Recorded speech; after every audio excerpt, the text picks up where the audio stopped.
This is Citations Needed with Nima Shirazi and Adam Johnson. Welcome to Citations Needed, a podcast on the media, power, PR, and the history of bullshit. I am Nima Shirazi. I'm Adam Johnson. You can follow the show on Twitter at CitationsPod, Facebook, Citations Needed, and you can indeed become a supporter of the show through patreon.com/citationsneededpodcast.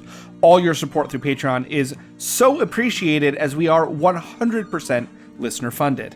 Yes, as always, if you can subscribe to us on Patreon, please do.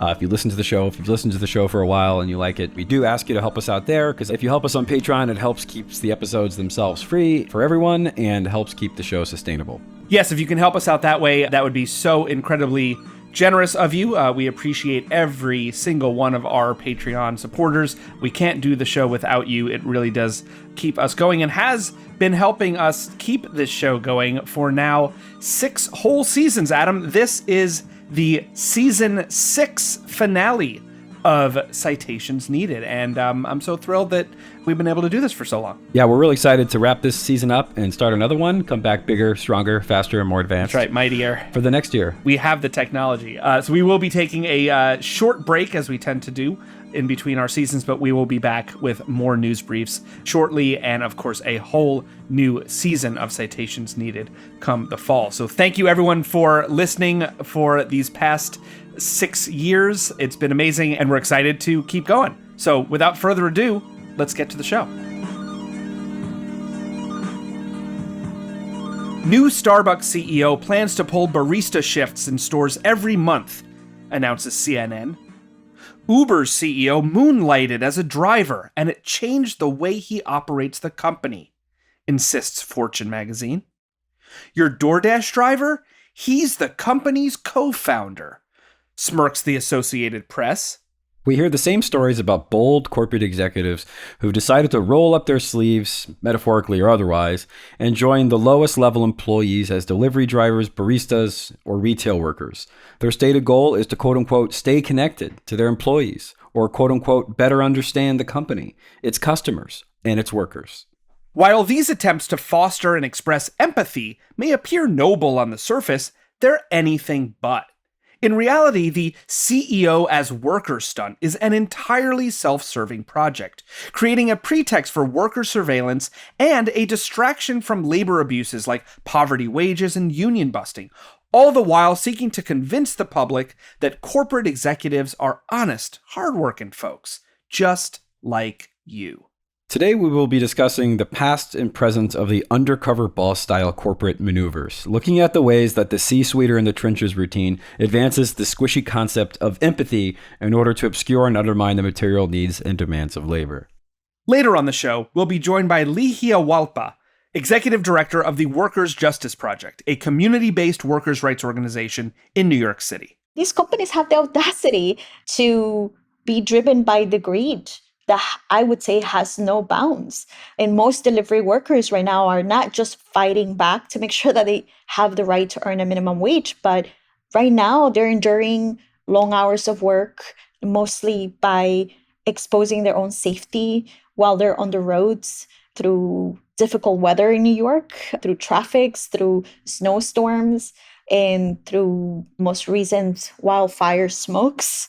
This type of work has become harder and harder for most New Yorkers who depend on it, not as an option, but as a necessity to survive. So this is a spiritual successor. Contractually obligated to say this. This is a spiritual successor to episode 23, The Media's Grim Addiction to Perseverance Porn, which aired all the way back in November of 2018. And that trope is the guy walks 10 miles in the snow, guy at Chick-fil-A gets in a car accident but shows up to work the next day. Teacher has to sell recycled cans to buy school supplies for children. That kind of schlock.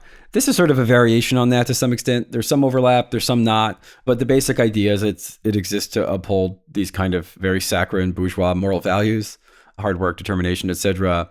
And also plays into a very liberal notion of that the problem with bosses is that they're sort of not empathetic enough, right? We saw this with the Obama documentary Working, which we had friend of the show Max Alvarez on to criticize, where Obama sort of says explicitly the problem is that some bosses sort of are detached from their workers. They're sort of seen as aloof or separate from them, which of course is not the problem. The problem is structural. It's not about the sort of state of mind or the emotional state of a boss. I don't know how to measure that. I can't feed my kids or pay my rent or buy diapers on empathy from my boss. It doesn't. You measure it in joules, right? And their public relations gambits. They're extremely popular. They've gotten more popular of late. Again, gig worker CEOs, Uber, Lyft, DoorDash does this all the time. Starbucks does this all the time. McDonald's does this all the time. Local franchises will do this with local reporters. It was so ubiquitous, we had to do an episode on it because it's fucking annoying and it's schlocky and it seems like it's never going to go away. And of course, it's not new. It's been around for a very long time. So we're going to kick off the episode by discussing that history. Yeah, totally. I mean, you would have thought that this had kind of reached its nadir with the Undercover Boss TV show, which obviously we will talk about. And yet it just kind of lingers on. And as you said, Adam, especially with so much focus on union organizing and labor rights in especially service industries, it really lends itself to this high-paid CEO is going to do the drudgery, is going to get all Mike Rowe on us and like do the dirty work. So let's talk about some of the history of this. Now, this kind of faux egalitarian executive adventurism has occurred at times of heightened economic distress before, where there's acute inequality, recessions, depressions, right? Right when people might be particularly skeptical of corporations and capitalist wealth distribution and even start considering, gasp, alternatives or efforts of mitigation, like, say, unionizing. Now, one of the earliest, if not the earliest examples that we found of an executive cosplaying as a worker comes from an exemplar of corporate PR, none other than John D. Rockefeller. Now, Rockefeller, who co-founded Standard Oil in 1870 and became the United States' first billionaire, with a B, cultivated an image of the good CEO, synthesizing capitalist values with a vague and definitionally incompatible sense of benevolence, stating this, quote, "I would have every man a capitalist, every man, woman, and child. I would have everyone save his earnings, not squander it. Own the industries, own the railroads, own the telegraph lines," end quote.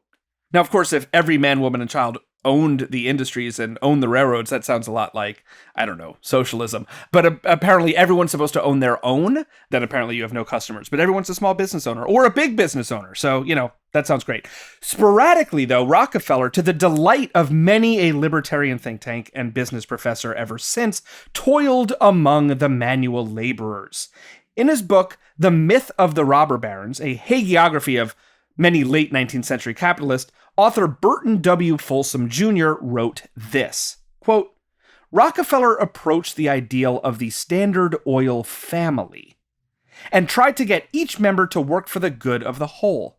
As oil buyer Thomas Wheeler said, quote, he managed somehow to get everybody interested in saving, in cutting out a detail here and there," end quote. He sometimes joined the men in their work and urged them on. At 6:30 in the morning, there was Rockefeller, quote, rolling barrels, piling hoops, and wheeling out shavings, end quote. In the oil fields, there was Rockefeller trying to fit 9 barrels on an 8-barrel wagon. He came to know the oil business inside out and won the respect of his workers. Praise he would give, rebukes he would avoid. Quote, "Very well kept, very indeed," end quote, said Rockefeller to an accountant about his books before pointing out a minor error and leaving. One time, a new accountant moved into a room where Rockefeller kept an exercise machine. Not knowing what Rockefeller looked like, the accountant saw him and ordered him to remove it. "All right," said Rockefeller, and he politely took it away. Later, when the embarrassed accountant found out whom he had chided, he expected to be fired. But Rockefeller never mentioned it. End quote. Yes, the original Undercover Boss anecdote.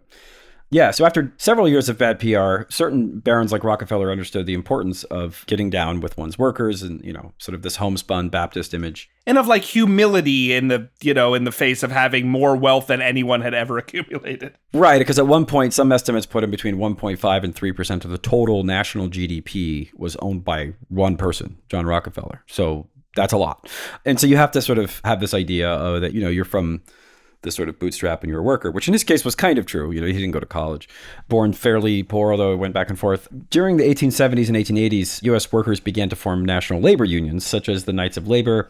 As a defense against these big corporations, Rockefeller was vehemently anti-union, obviously, preferring to dissuade workers from organizing with compliments and promises of decent wages. Notably, Rockefeller's family, which owned the Colorado Fuel and Iron Company, hired a militia in 1914 to break a strike held by the coal miners working at the Colorado Fuel and Iron Company and unionized under the United Mine Workers. The militia killed dozens of miners in what later became known as the Ludlow Massacre. The death toll was at least 66 after men, women, and children died in the aftermath. If you haven't read about the Colorado Mine Wars of 1914, please do. It's a fascinating history in the Rockefeller family. At this point, he was semi-retired. His son, John D. Rockefeller Jr., had taken over.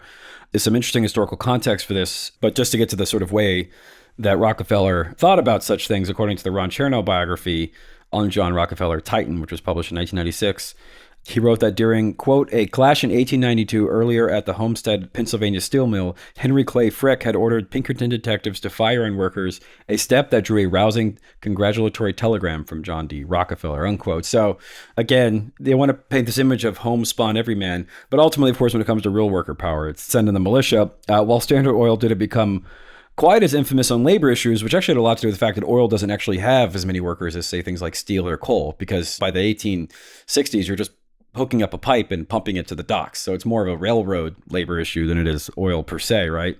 Although, of course, there were oil workers. There was far, far, far less than other industries. It still awarded Rockefeller tremendous wealth amassed on the backs of workers. Standard Oil became one of the earliest U.S. corporate monopolies, controlling almost all the oil production and transportation in the U.S., and rendering J.D. Rockefeller not only the U.S.'s first billionaire, but by some accounts, top 10 or even top 5 wealthiest people in human history.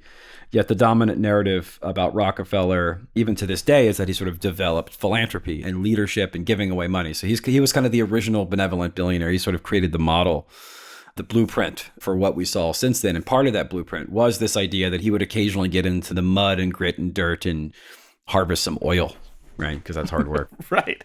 Pizza parties for everyone, but no unions.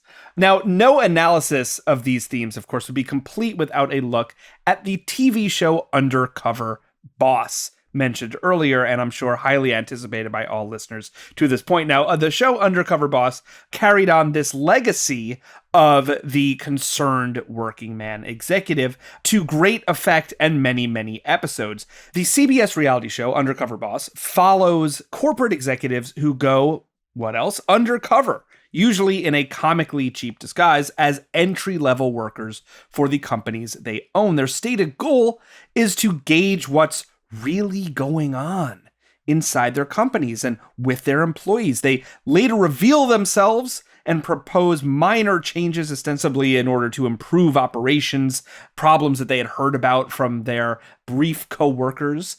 And these changes tend to translate to selective, patronizing rewards, individual personal rewards for the good workers at the bottom, the ones that they befriended or that befriended them, while dishing out sometimes punishments for bad employees that were met on the job. The show, based on the British series of the same name, premiered in February 2010. After Super Bowl 44, in fact, and initially sought to rehabilitate executives amid the recession that had begun about a year and a half earlier, which of course had led to growing public distrust of major corporations. And the intro for the pilot, which features Larry O'Donnell, the president of the company Waste Management, makes this clear. This is supposedly the explicit political context that prompted the show. So let's listen to that intro right now.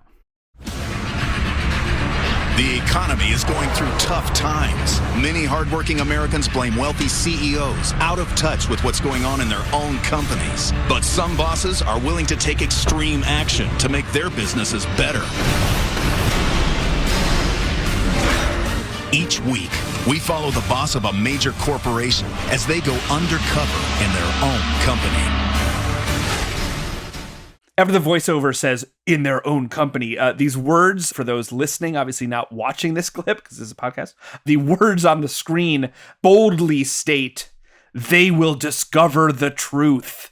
Meaning, this is the way that these lofty CEOs are going to just come down to earth and stay in touch with the working man. Yeah, there's supposedly some mystery they have to solve. What's going on? Why don't people trust us? Why? This is all an HR dynamic, right? Because HR approach to labor is like Davos's approach to inequality. It's right. It's in scare quotes. It's like, labor unrest and labor discontent is not solved by actually helping their lot or solving the material problems. It's finding better ways of, for want of a better term, running psyops on them, sort of, tricking them into thinking they're getting something, or doing bullshit motivational employee of the month stuff, pizza parties, things like that, but like nothing that's really going to materially rearrange the power structure. Obviously, right? It's a CBS show that is made for bosses by bosses. And note the statement of many hardworking Americans perceive CEOs as, quote, out of touch with what's going on in their own companies. As writer Alex McLevy, in a critique of the show in 2020 for the AV Club, rightfully called this focus, quote, misdirected. Being out of touch was hardly the primary complaint, unquote, of workers. The characterizations of the CEOs as out of touch with his own company was indeed pretty convenient. It makes the problem one of corporate mismanagement or corporate malaise rather than a fundamental arrangement of power of the company or the economy more broadly. As the Institute for Policy Studies, a left-leaning think tank, noted in 2010, the year this show premiered, quote, the financial crisis that erupted in 2008 has led to the largest wave of job losses since the Great Depression. According to Forbes, the country's top 500 firms announced 697,448 layoffs between November 2008 and April of 2010. More than 3/4 of these layoffs, 531,363 to be exact, took place at just 50 firms.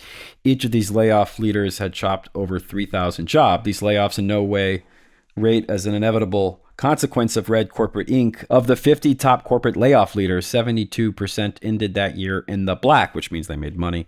Overall, these top 50 layoff firms enjoyed a 44% average profit increase compared to 2009. These numbers are reflective of a broader trend in the Great Recession-era corporate America, that the relentless squeezing of worker jobs, pay, and benefits to boost corporate earnings and maintain corporate executive paychecks at their recent bloated levels.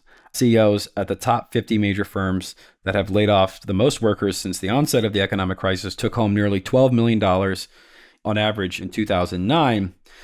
End quote. So the context of this kind of undercover boss approach is explicitly political. I mean, it's cheesy as it sounds because it's a CBS reality TV show, but it's supposedly meant to address some general unrest with the worker that they kind of sense, that's sort of supposed to tap into some zeitgeist about how workers are upset with their bosses. There's kind of this bubbling unpopulism, unrest, right? This is around the times that it also began being channeled in the AstroTurf Tea Party. This was about a year and a half before Occupy Wall Street.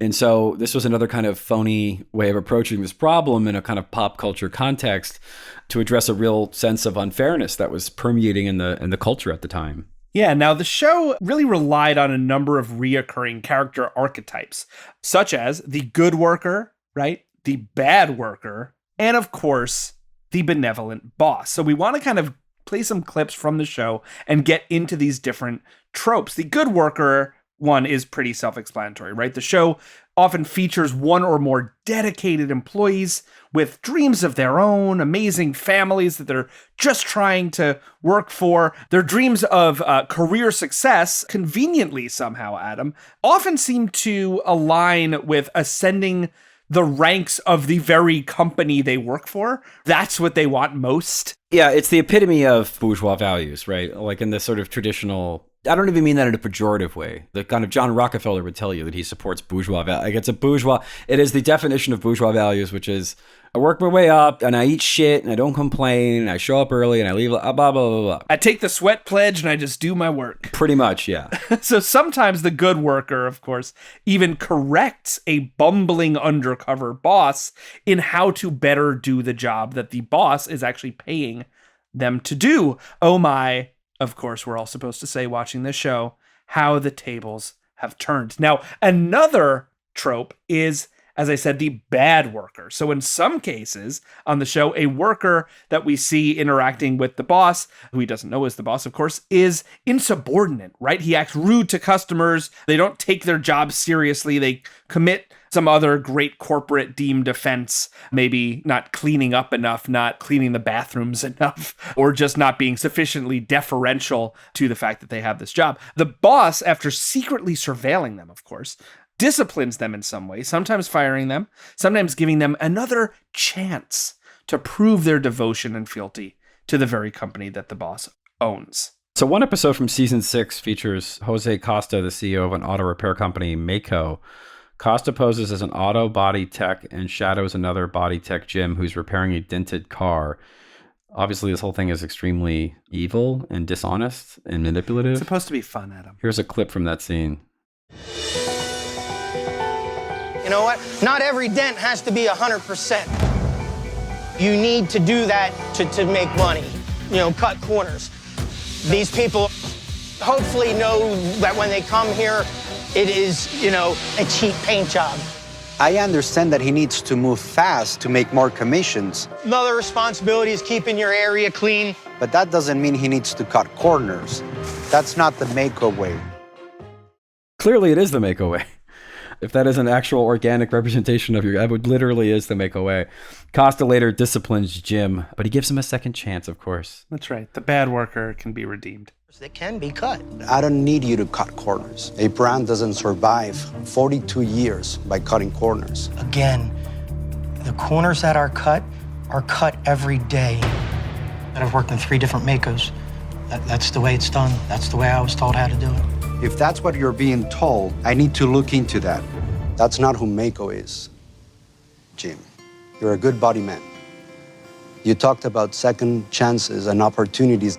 So I'm going to give you 30 days to improve and show me that you can meet our standards. Do you think you can change, Jim? Yes. At the end of the episode, we learned that Jim quits. That's inevitable. The scumbag commission-based cost-cutting, his number just came up. He was wrong place, wrong time. So the Mako CEO had to make an example of him by saying that this is not the Mako way. He's like, no, like literally 15 other people do it. This is not who America is. I don't know. By this point, I think it is. So yeah, this is the boss is a snitch, sort of finding the bad apples. So the next one up is the third trope, is the benevolent boss. The conclusion of every episode involves multiple good workers, capital G, capital W, who are rewarded for their compliance through money, vacation, a scholarship, always amounting to pocket change for the company, of course, and never in any institutional level, never pertaining to the other workers, right? It's sort of this one, it's lotteryism, another episode. Right, exactly. This individual benefit, whoever is being recorded for the show gets a little something. Because you need to let them know, the workers, that you could be being spied on at any given time by the undercover boss, right? Yeah, exactly. So here's an example of one of these instances from an episode in which the CEO of the company Fast Signs speaks with an employee named Gary, a born-again Christian who's been struggling financially, culminating in a recent eviction. Wow. Gary, the biggest gift for me was to see a man who made a lot of mistakes and now has turned his life around in the most amazing way. Thank you. I want to give you the best opportunity to just continue to grow in your Fast Signs career. So I am going to bring you out to Dallas, where our corporate office is, for a week, and put together a customized training program for you, teaching you all the tricks of the trade, all expenses paid, as well as your salary during that week. And to have this opportunity to learn more and have it presented to me as a gift, I'm really grateful. I know how much your church has helped you and the importance that church has in your life. So I would like to give you something for you to give your church. So fucking cynical. $15,000. The church was about to close down because he couldn't pay their dues. Thank you, Jesus. And there's something else I'd like to do for you. Oh my God. I so respect that you make the long 2.5-hour drive to work. And I know how difficult it can be when you don't have a dependable car. Oh, so not this I would one. like to give you a new car.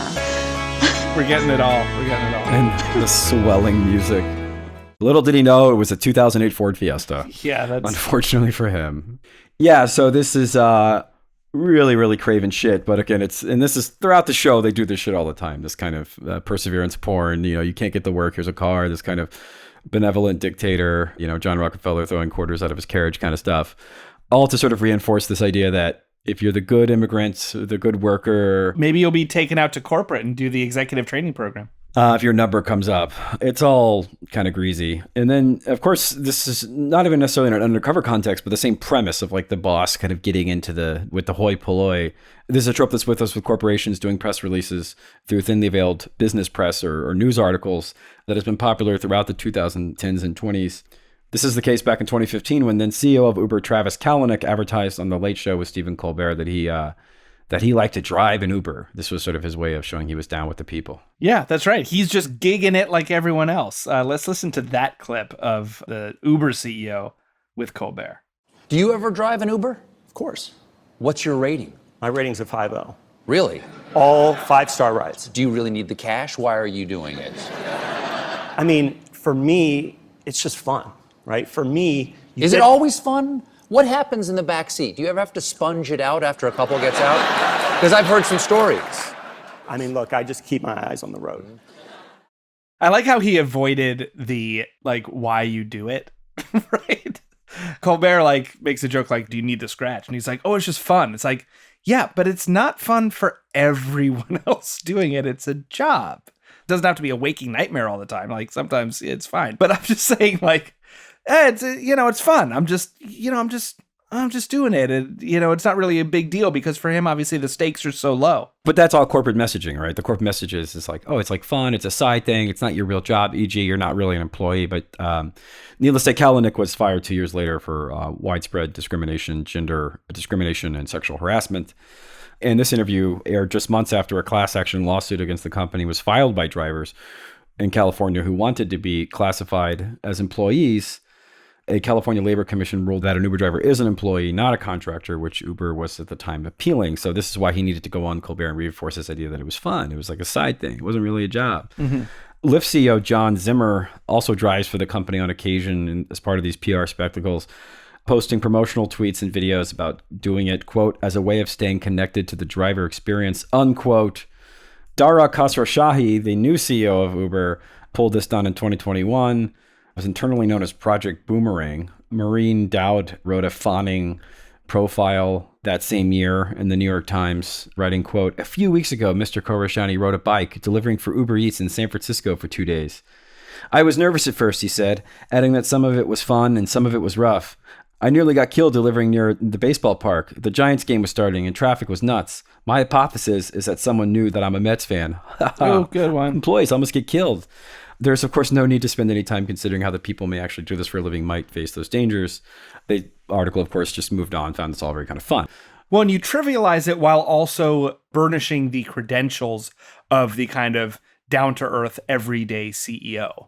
So it's not just that all this work is being done outside of the corporate offices and the ones really making all the money from this gig work just have no connection to the actual work. You get to do that whole thing where then it's like, oh no, well, but the corporate CEO really does know how it is. He's just staying in touch with the work. Now, this is a trend. Obviously, we've seen this from J.D. Rockefeller all the way into Undercover Boss, which incidentally is still airing. Its 11th season aired last year, and it probably will come back for more. But this trend has continued among executives of major companies, especially in recent months amid the pandemic and yet another recession. With occasional exceptions, the media have eaten this right up. One example from NDTV in December of 2022, the headline, Air New Zealand's CEO Greg Foran serves water on flight. Photo goes viral. A few months later, in March of 2023, CNN had an article, quote, new Starbucks CEO plans to pull barista shifts in stores every month, end quote. And the article said this, quote, Starbucks has made over $1 billion in investments aimed at updating trainings, improving equipment, and raising wages and adding other benefits for non-union employees, among other things, to help modernize the brand and make it more relevant, end quote. Note, the proposed benefits are for non-union workers, stated explicitly in the CNN article. This, of course, happened at a time when nearly 300 stores, now it is more, had already voted to unionize. And in response, Starbucks had permanently closed some of those locations and fired the people that were leading the organization efforts. Now, Uber CEO Dara Khosrowshahi made the news again in 2023 after an April Wall Street Journal profile on him and the company. The headline from April 7th, 2023 was this: "What happened when Uber's CEO started driving for Uber?" The subhead read, "Dara Khosrowshahi and other executives realized drivers' complaints were valid. They revamped the app, helping Uber attract workers and extend its lead on Lyft. Driver pay remains a sticking point." End quote. Yes, the infamous sticking point of paying your employees a fair wage, if not better than just fair. The boss and workers can just agree to disagree here, Adam. Even though, of course, the boss, who sometimes drives for Uber, just happens to be the one who makes all the decisions. Fortune magazine also ran a piece on basically the same thing that happened when Khosrowshahi drove for Uber. Also from April 7th, 2023, the Fortune headline read, quote, "Uber CEO moonlighted as a driver and it changed the way he operates the company," end quote. Ah, yes, learning from doing. And yet, driver pay remains a sticking point. Starbucks CEO Laxman Narasimhan, who was featured in a CNN article we mentioned earlier, also garnered glowing press for another policy. As Insider published in April of this year, quote, "Starbucks' new CEO wants senior leaders to work in stores, and it's a brilliant idea." The article takes Narasimhan at face value, quotes a letter he wrote to Starbucks staff, which states, quote, "To keep us close to the culture and our customers, as well as to the challenges and opportunities, I intend to continue working in stores for a half day each month, and I expect each member of the leadership team to also ensure our support centers stay connected and engaged in the realities of our store for discussion and improvement," unquote. The article would continue, quote, "Narasimhan's approach, not just visiting the stores he oversees, but working at them, is one that experts say is crucial to running a brick and mortar business. But it's, what experts? I don't know. But it's fallen by the wayside in recent decades as department store chains curtail the leadership training programs that installed future executives at the store level, and fewer merchants sit at the helm of big name retailers, which means leaders aren't as connected to the employees that sell products and their customers that consume them," says Lee Peterson, a longtime merchant and now executive vice president of thought leadership at retail consulting firm WD Partners. I guess this is the expert in question. He would say, quote, "People in the office, they're clueless. They're looking at papers of what's sold. They know where it's sold, but what really matters is what people say, what people think, and what people feel," he said, unquote. Yeah, so it matters, of course, that what people feel, not worker benefits, job security, unionization. The VP of thought leadership of a retail consulting firm says so, then that must be the alpha and the omega of what is on the workers' minds. And of course, there's obviously a sort of subtext of surveillance to this. I don't think many employees are going to be fooled by an executive watching over them like it's, in the fifth grade when the principal would come, review your class and the teacher would be on their best behavior.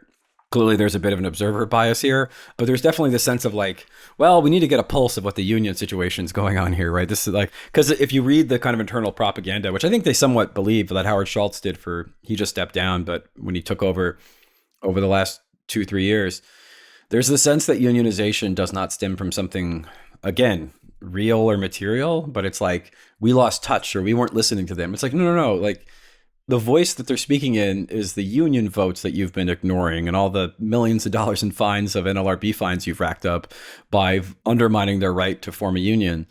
It has to be something more, ethereal or abstract. And this is why they obsess over these undercover boss tropes, because it's a way you never have to admit that you're wrong. It's a way you have to admit that the problem is simply a lack of empathy or some other unquantifiable, squishy non-concept. Yes, the VP of thought leadership, Adam. The guru we all need to listen to.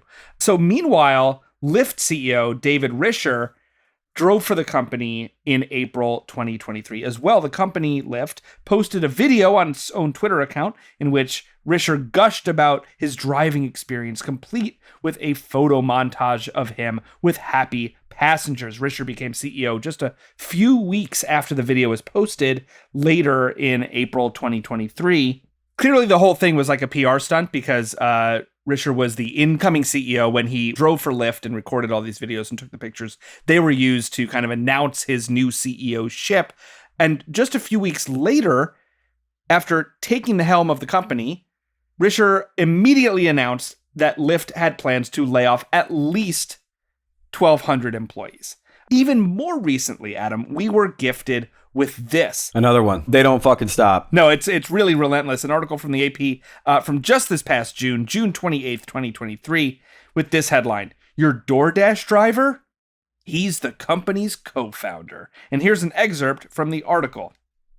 Quote, few companies have a program as robust as WeDash, which requires thousands of salaried DoorDash employees in the US, Canada, and Australia to complete at least 4 deliveries per year. Employees are strongly encouraged to make deliveries monthly. They can use work time to complete those shifts, and they keep any money they make, end quote.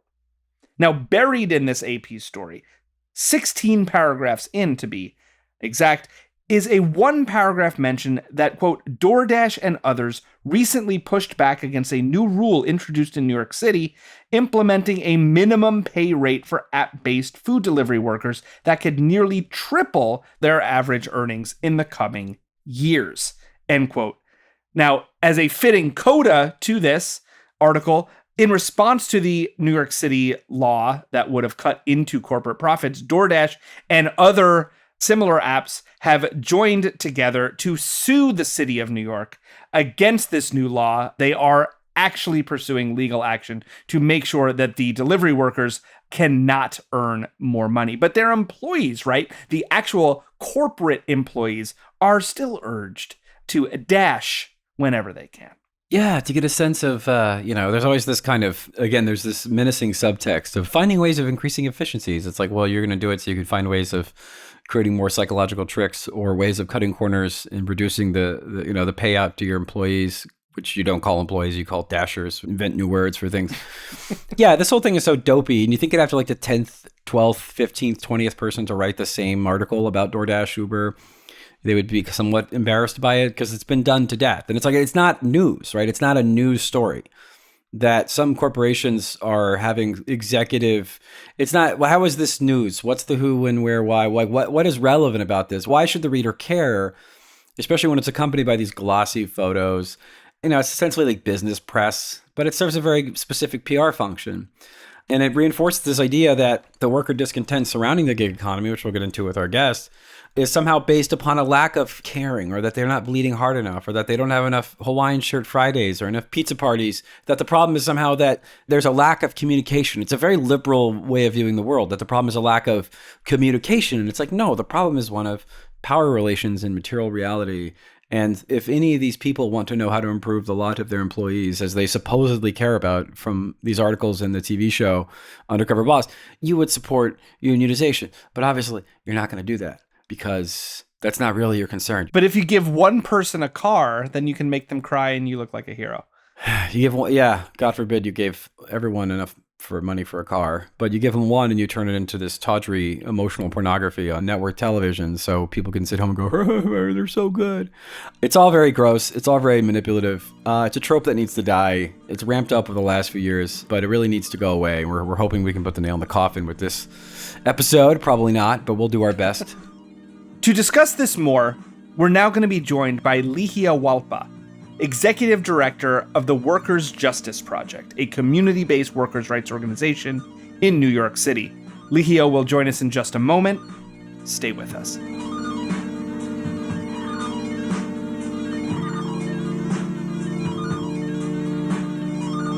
We are joined now by Lihia Walpa. Lihia, thank you so much for joining us today on Citations Needed. Thank you for having me. So I wanted to begin by getting your thoughts on this DoorDash PR piece that the Associated Press published last month. We've been talking about, among others, DoorDash, Uber, executives from those types of companies, they repeatedly do these puff pieces where they get into the mud with the hoi polloi, right? And they sort of do a shift every month or some such. I want to start off by sort of asking you generally, so what you sort of make of this trend of CEOs showing how empathetic they are to these low-wage workers, who they, of course, don't consider workers and don't call workers or employees. They're, contractors, right? I want you to sort of get your thoughts and feedback on that. How do you think workers kind of view these stunts? And what do you think the sort of purpose of them is?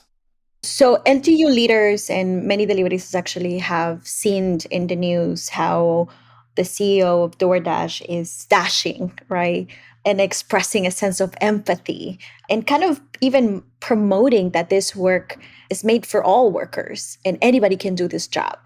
This is just another company's tactic to take control of the narrative and hide the truth of what's happening behind the algorithms, and to hide the truth that most workers are paid sub-minimum wages, to hide that these jobs have pretty much taken the life of workers in the streets by being exposed to street crime, accidents, and to hide the truth that these jobs are not living wage jobs, and that promise of freedom and shared prosperity and independence is untrue. At least in New York, for most workers who have to put in the line their own livelihoods and their own health in order to earn a couple dollars that they can bring to their families, you know.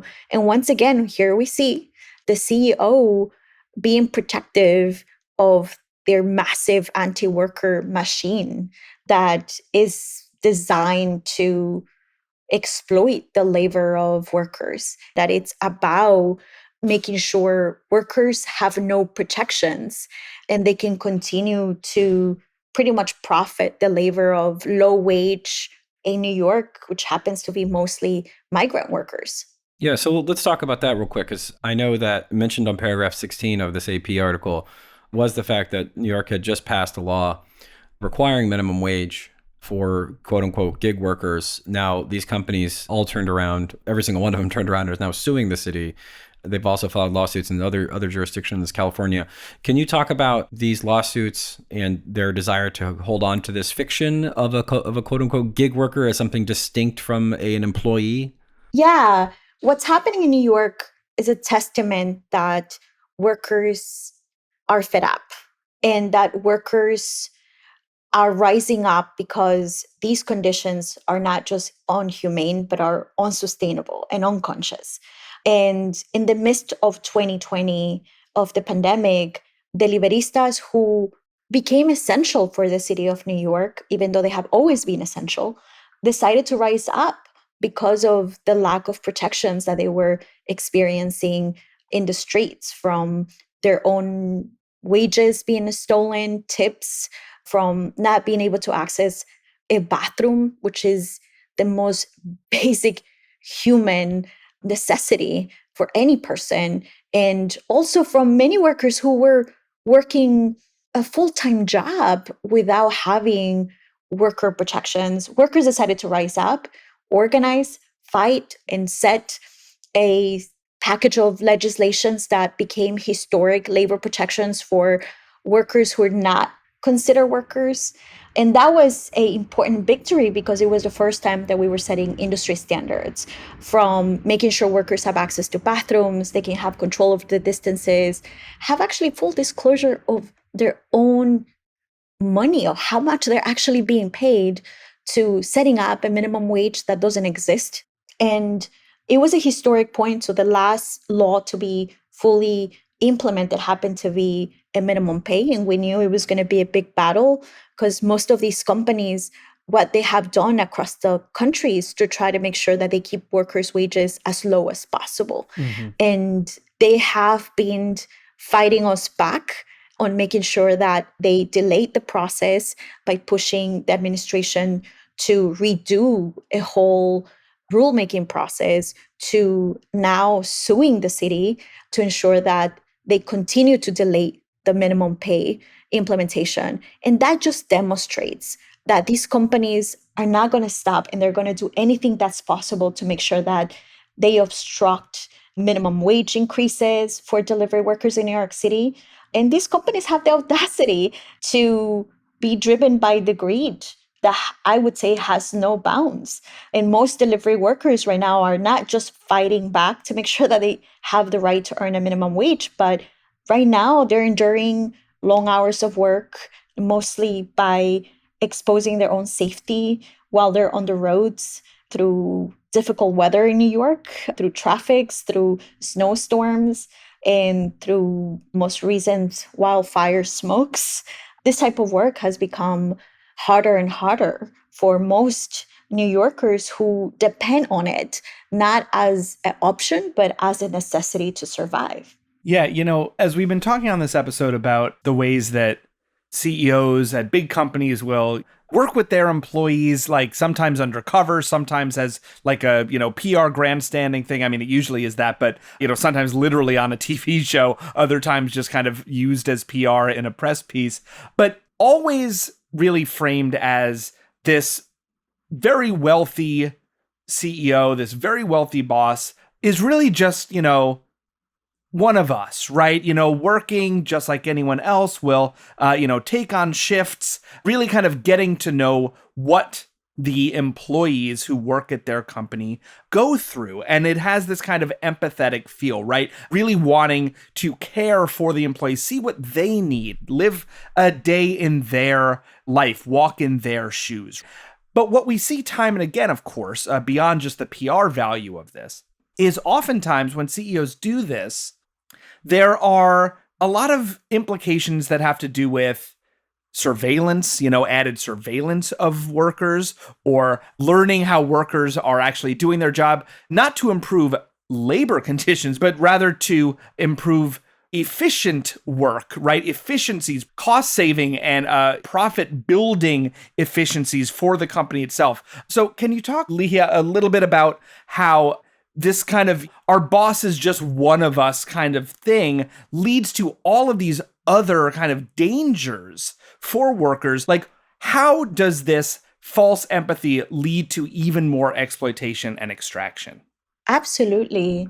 I think we should be clear and honest. There is no employer empathy, because the truth is, if the CEO of DoorDash was empathetic and truly understood what this job takes to do, he would make sure that deliveristas and app delivery workers across the country had health benefits, because he would truly understand that about half of the workforce has experienced accidents, and there is a necessity to make sure that they have health insurance. We'll ensure that there is paid sick leave, especially during the pandemic. Most deliveristas across the nation got sick and had to take time off without being paid. They would make sure that this job offers job security and would ensure that the deliverista is fully paid, not only the time that he's delivering, but would make sure that they're also paid by the time that when they're waiting. Mm-hmm. And they would not be left at the mercy of the algorithms and their rating system to determine their own livelihoods. And you said it exactly what's happening. Most CEOs are looking into perfecting their algorithms as a way to continue to exploit delivery workers, raise their profit margin, and make sure that they continue to succeed and expand and take over entire industries. And we see it in New York. I'm just going to give a quick example. Right now, DoorDash, Grubhub are creating new rating systems and are bundling a number of deliveries in one shift to maximize their profits and making sure that workers are producing more profit and ensuring that they have to minimize the cost of paying workers a living wage. And I would not doubt that we see a CEO trying to understand how they can perfect their algorithms in a way that they can exploit workers, maximize their profit. And that comes at a human cost by putting the lives of workers at risk. I perceive, and we have seen in New York, app delivery work being one of the deadliest jobs in New York City, where one of our research that we embark with Cornell University, we find out that almost half of the industry had experienced an accident. We discovered that workers were making, without including tips, $7.87, which is not even close to New York City's minimum wage, which is $15 an hour. Mm-hmm. And almost 70% of the workforce saying, I'm experiencing punishment, I'm being deactivated every time I decline to take that delivery because it's poorly paid or it's too dangerous to travel. And the reality is, this is not a job for part-time. In our report that is called Essential but Unprotected, we discovered that 85% of workers reported working on the apps full-time. Right. So let's talk about that a little bit, if you would, because this is separate from our bigger theme, but it is something we could probably do a whole episode on, which is this idea that these are side hustles, gig economy. There's this whole rhetorical regime that has emerged around sub minimum wage, precarious labor, quote unquote, gig economy, which gives the impression. And when the CEO of Uber was on the Stephen Colbert show, he repeated this when he said, well, I drove an Uber, for a couple days or whatever. And he said, oh, it's so much fun. It's a fun little thing to do. It's treated as this you're some frivolous 19-year-old about to backpack across Europe, and this is a way to earn spending money. It's sort of seen as this extra thing. But as you know, for 85% of workers, it's their primary source of income. And they spent a lot of PR money on framing and using language to obscure the fact that these are employees. And again, they highlight things like freedom, independence, flexity of schedule. Everyone's kind of this libertarian Randian hero in their narrative. Can you talk about this rhetorical regime? I assume in your kind of labor actions and talking to the press, you have to kind of deconstruct a lot of these misconceptions. Can you talk about how they've kind of polluted the ideological framework of labor and made these people not seem like employees? Yeah, I mean, they're using this entire narrative that it's a gig job, it's a side job, the fact that it's an easy job, because at the end of the day, they want to be protective of how they want to treat these workers. And for them, it's about making sure they keep the status quo of treating delivery workers as independent contractors, which is a classification that gives power to these multi-billion-dollar companies to exclude and deny workers to the right to a minimum wage, which in some states like New York has like $15 minimum wage. It will deny access to workers to paid sick leave, retirement plans. We're talking about also will deny the access to health and safety protections. In some states, workers' comp protections. So we're seeing them using this narrative because what they're trying to protect right here is the ability for them to contract and subcontract. Probably we're talking about thousands of workers across the country without having to comply with the labor laws. And this is the perfect model for them to thrive in a system where they can exploit the labor force without being held accountable. And what you're seeing in New York, particularly, is that we're trying to shift that narrative. And we are saying you cannot operate in the cities without complying with basic protections and offering basic protections to workers. And so we're taking on a massive anti-worker machine, and that machine is fighting back to preserve the bottom line. Yeah, in terms of the actions you're taking, we'd love to hear about what you are campaigning on, what is the work that you're doing, how can people get involved, but also what you're seeing in terms of how media is either maybe a helpful voice sometimes, but maybe we might argue on Citations Needed, as this is a media criticism podcast. In what ways are you seeing media, whether it's national or really like local New York press, just move forward with these dangerous frameworks about how to even talk about unionizing, how to even talk about labor organizing, how to even talk about the humanity of delivery workers or other workers in plenty of industries, all at the same time granting all the space possible for corporate PR to be published as fun puff pieces or allegedly straight business press or opinion, right? Like, where do you see the press kind of landing on these issues that you're either fighting against or working toward? How have they been allies, or how have you seen them really just present even more barriers to your work and your solidarity? Yeah. The role of press has been and should continue to be is to uncover the truth. And in New York, and because of the incredible organizing on Los Deliveristas Unidos and Workers' Justice Project, we have been able to uncover the truth with media by making sure media covers not only with stories, but with actual facts and research, of what's actually happening behind the algorithms. And what has and will continue to be powerful is to make sure that media actually listen to the workers who are in the front lines doing this work, and making sure we have been making sure the Liberista leaders can speak from their own experience what it really means to be a delivery worker 24/7 in the streets of New York City, what it really means to be a deliverista who has to work being sick, a deliverista who is on the road, gets injured, and whenever they call DoorDash, they're more worried about whether the food got damaged than they actually got hurt and they need to take care of themselves. A company who doesn't care if a worker has to travel 5-6 miles for $2. A company who doesn't care whether the deliverista made enough to feed their own families. Those are the truths that we strongly believe media needs to be covering, rather than, the company's PR approach about whether the CEO is making a one-day delivery when you have thousands of deliveristas risking their lives to do this job 24/7, and they depend on it to survive.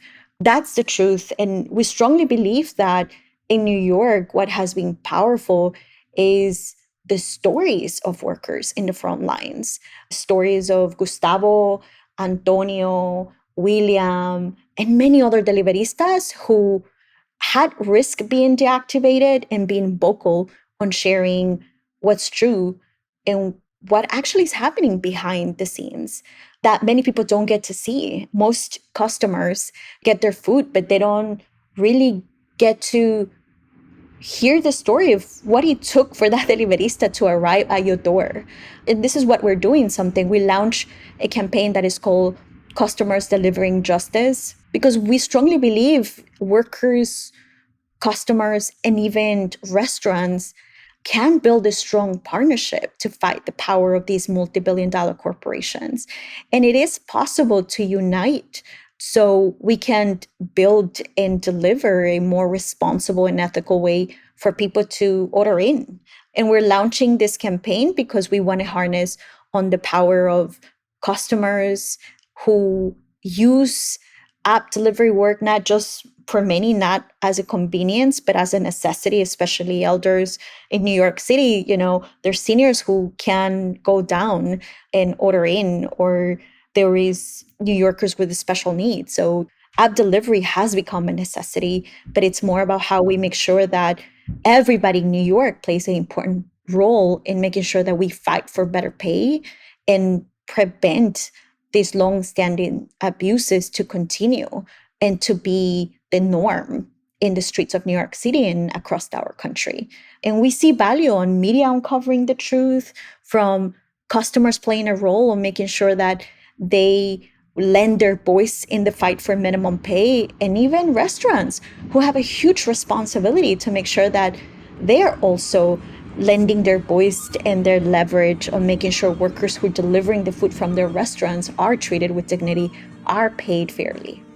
Well, I think that is such a great place to leave it. Folks can check out that campaign from the Workers' Justice Project. It's Customers Delivering Justice. You can go to customersdeliveringjustice.org and get more information. We've been speaking with Ligia Hualpa, Executive Director of the Workers' Justice Project, community-based workers' rights organization in New York City, my hometown. Ligia, it has been so great talking to you today on Citations Needed. Thank you so much for joining us. Thank you for inviting me. It's been a pleasure.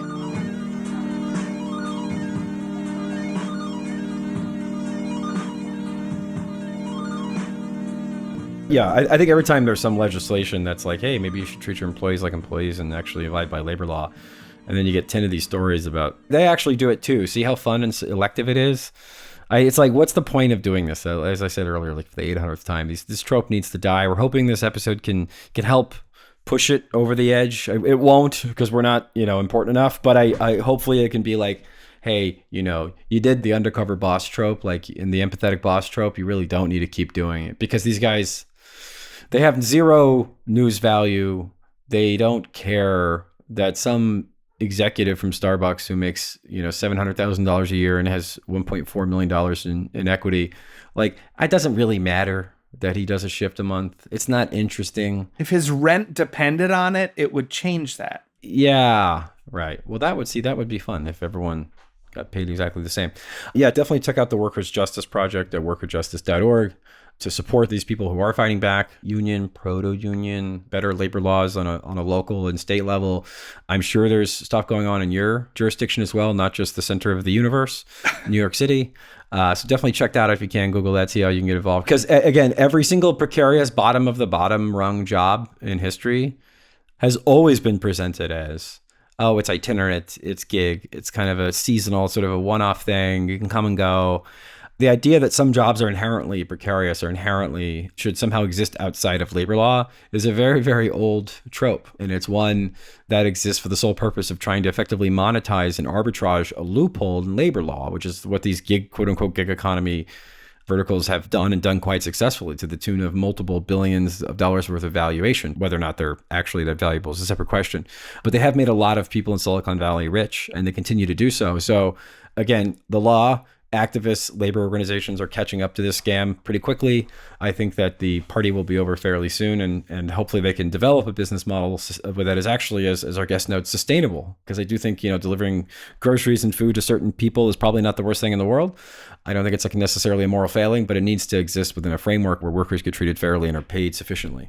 I like that you said that this is part of a movement that is winning and that we can actually have fairer laws, we can have good things. And I think that's a perfect way, Adam, to end this season 6 of Citations Needed. We went optimistic at the end there. That was a swerve. That was a twist. A rarity. Don't count on that coming back next season. But thank you to every single person who has listened to the show, shared this show, written a review on Apple Podcast or elsewhere, played it for a friend or a loved one or someone that you really don't like.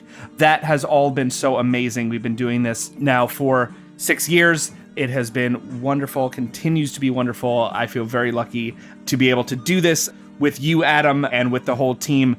And I'm just really excited both to take a little break and to then come back strong for season 7 in September. Yes, thank you for listening this season. As always, we're very grateful for your listenership and support, and we very much are excited to come back for season 7. Yes, indeed, season 7. So stay tuned. But until then, of course, you can keep following us on Twitter at CitationsPod, Facebook, Citations Needed, and become a supporter of the show if you can.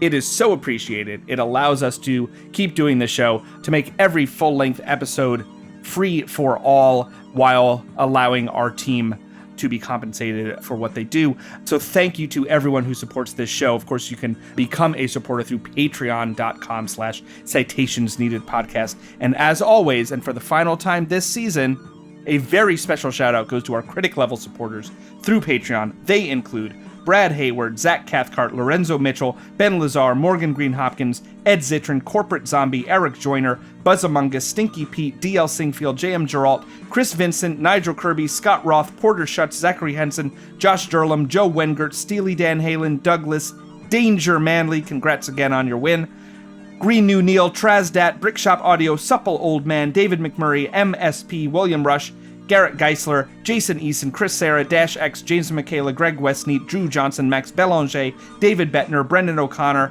Ultra Miraculous, Zappo, Sturm Wyvern, Darren Brady, Bart DeCourcy, Raw, Max Wilsey, Blake Bunell, Zinnia Zadvornik, Brendan Hines, Doc Reitzel, Philip Moss, Rulo's Bar, Jameson Saltzman, Shockfist, Weedlord, AI Scare, Backups, Care, and of course, Computer Scare.